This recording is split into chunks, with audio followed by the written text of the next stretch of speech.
Chaque jour, du lundi au samedi, suivez le journal des Scoop FM à 18h30, 21h30, 8h juste, 12h30 et 16h juste sur la 98.5 MHz qui pousse 24 radios et sur la radio communautaire Moïseni à 9h05, 13h03 et 21h juste sur la fréquence 101.0 MHz. Nos chaînes partenaires Scoop FM, la neutralité réelle.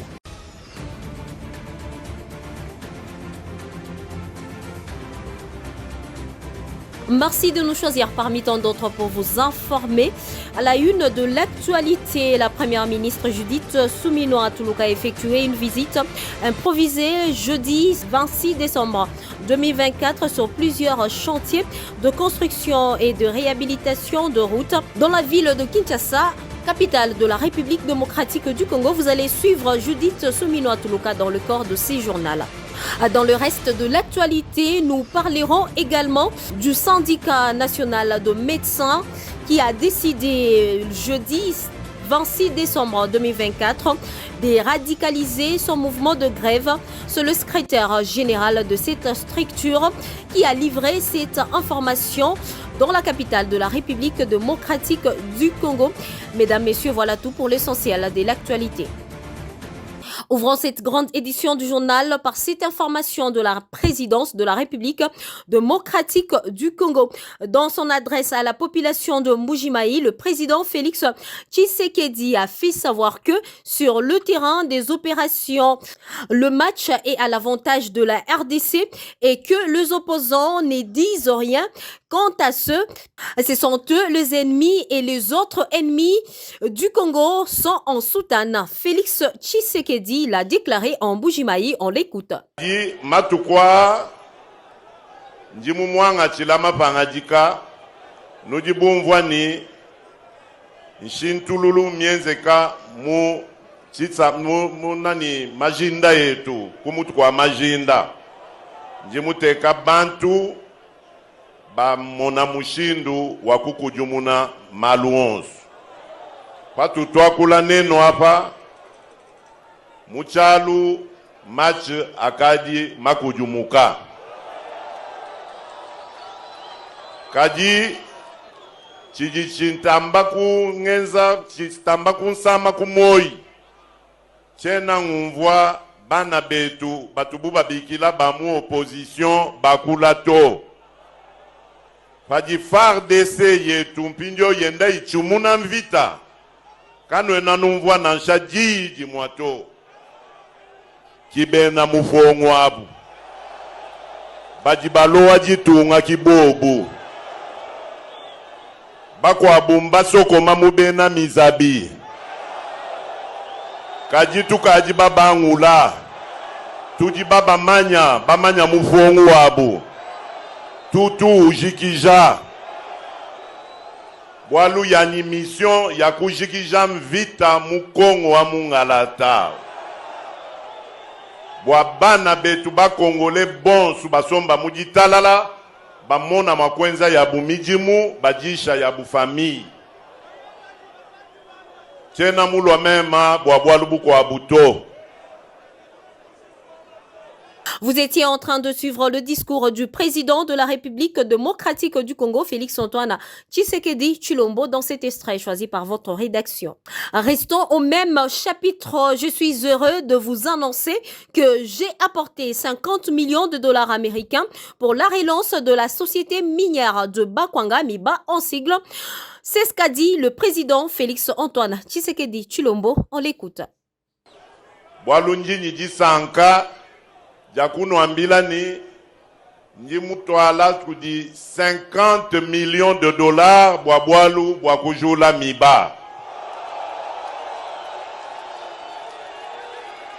njimulwa nayi kaji nituikala nijisu jikola makutao kinga kuimansha to ngakujula miba pajuka miba wetu njimumanyani mijimu ya bunyi nyi ifeteka payi kuinjilaku bwalu bukwabu engagement wanyi mwitanu mwa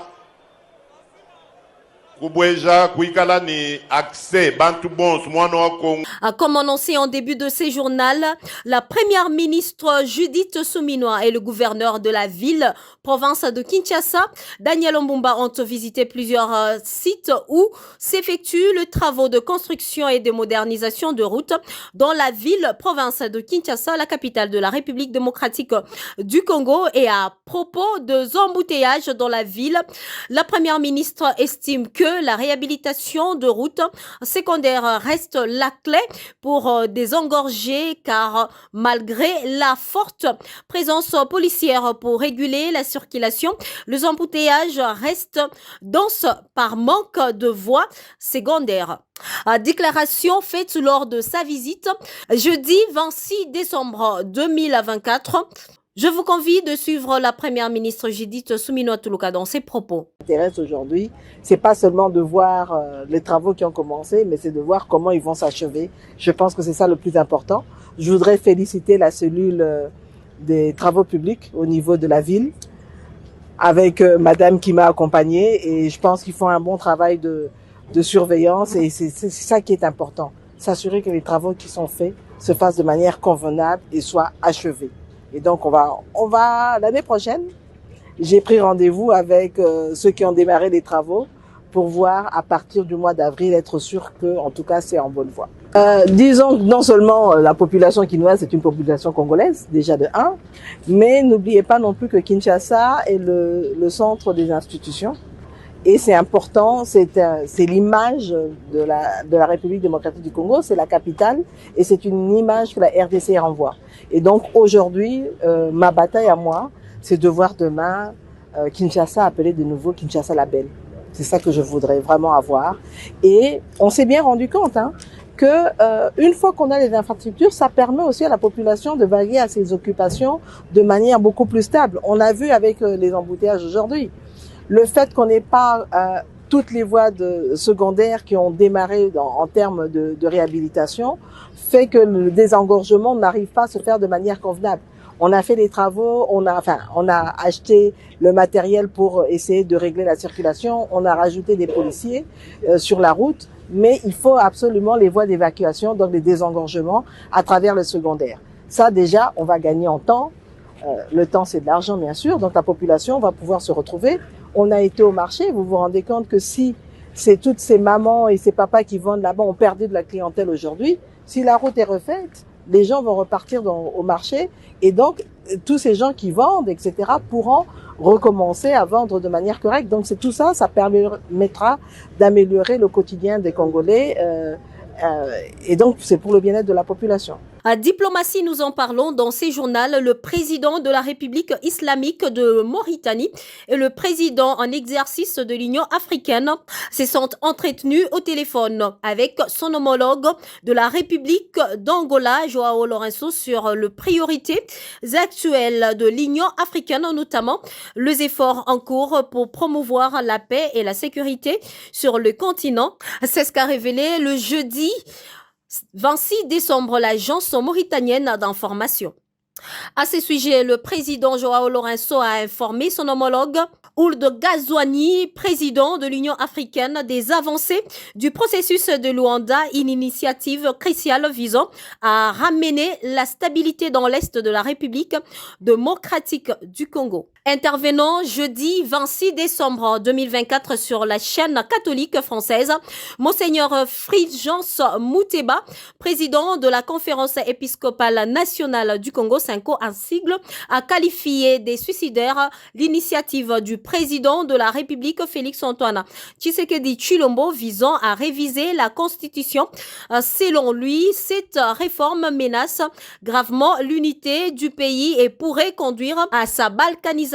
Je vous convie de suivre Monseigneur Fulgence Muteba dans cet extrait. Par exemple, il y a un projet de réforme constitutionnelle dans le pays sur lequel vous avez choisi d'alerter en disant attention, peut-être qu'il y a des choses à réformer, mais il ne faut pas que cette réforme nous fasse quitter la démocratie. Je résume évidemment beaucoup, mais en disant au pouvoir en place, veillez à préserver les articles que vous vouliez que nous défendions quand vous étiez dans l'opposition. Justement. Et ça, c'est une question de cohérence et une question de priorité. Pendant que le pays est en guerre parce qu'il y a une partie du pays qui est occupée par les forces étrangères et puis appuyée par les fils même du terroir. Mais ce n'est vraiment pas le moment de tenter une expérience comme ça. C'est une initiative qui est suicidaire pour le pays, pour l'unité du pays. Nous risquons de connaître la balkanisation. C'est ça que nous avons dit. Et puis nous nous sommes dit, mais est-ce que c'est une priorité? Parce qu'il y a tellement de défis à relever, notamment la construction des infrastructures, la rationalisation de l'économie, la diversification de cette économie. Vous avez parlé des forêts, mais aussi nous avons beaucoup de terres arables, mais qui chôment. Mais alors, il faut produire. Entre-temps, les gens meurent de faim. Ce n'est pas normal. En bref, il y a beaucoup de contrastes et de paradoxes. C'est au nom de ces paradoxes et de ces contrastes que le discours de l'Église prend une autre forme.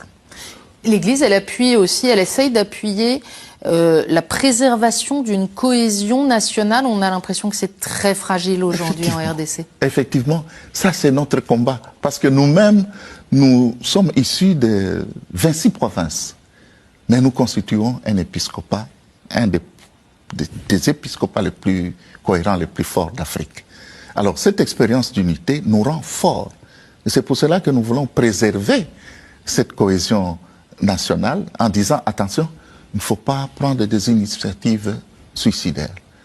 Et pour le bien de la paix, il est important qu'on mette ça d'abord de côté.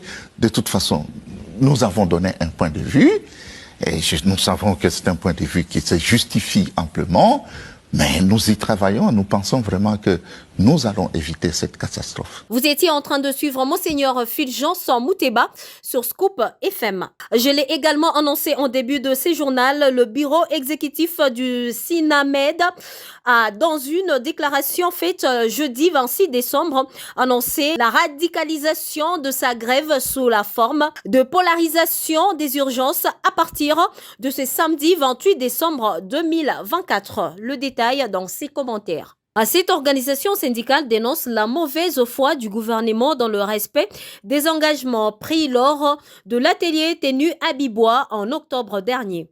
En dépit de la déclaration solennelle du 12 décembre dernier de son Excellence Monsieur le Président de la République et chef de l'État, confirmant le paiement des agents du secteur des santé, lequel paiement n'a jamais eu lieu jusqu'à ce jour, a dit le docteur Patrick Boloko, secrétaire exécutif provincial du SINAMED Kinshasa.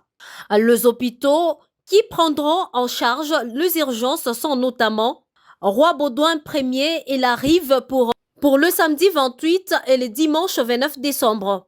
L'hôpital de l'amitié sino-congolaise et Vidjana pour le lundi 30 et le mardi 31 décembre. L'hôpital de référence de Matete et Chêne Opala Mama Pamela pour le mercredi 1er janvier et le jeudi 2 janvier 2025. L'hôpital général mère et enfants de Barumbu et l'hôpital HKK de Kimbanseke pour le vendredi 3 janvier 2025. Par ailleurs, le SINAMED annonce l'évaluation de cette grève lors d'un conseil extraordinaire provincial prévu le vendredi 3 janvier prochain. À noter que le gouvernement s'est engagé à l'alignement de 1000 médecins sur la prime de risque au paiement du deuxième palier des indemnités de transport et de logement ainsi qu'à la prise en compte de grades statutaires dans la rémunération de médecins promis par le chef de l'État depuis 2022 et le Premier ministre depuis 2019. En sa qualité d'orateur du deuxième jour, le général de brigade Edi Kapenda Irung, commandant de la 22e région militaire, a axé sa communication sur le thème défense, sécurité et développement devant le président de l'Assemblée provinciale, le recteur de l'Université de Lubumbashi, des honorables députés provinciaux, de ministres, le conseil principal de sécurité, de professeurs d'université, etc.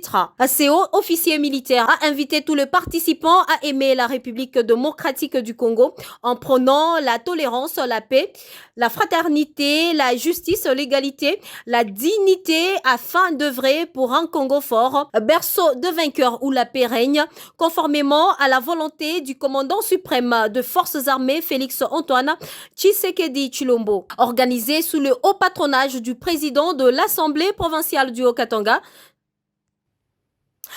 Mesdames, Messieurs, c'est par cette note en international que nous bouclons ce journal qui a été réalisé par l'ensemble de la rédaction sous l'appui technique de Marcel Moulomba. Gracia Akilimali, c'est comme ça qu'on m'appelle et bon début de week-end à tous. Chaque jour, du lundi au samedi, suivez le journal des Scoop FM à 18h30, 21h30, 8h juste, 12h30 et 16h juste sur la 98.5 MHz Kipushi 24 Radio et sur la radio communautaire Moïseni à 9h05, 13h03 et 21h juste sur la fréquence 101.0 MHz. Nos chaînes partenaires Scoop FM, la neutralité réelle.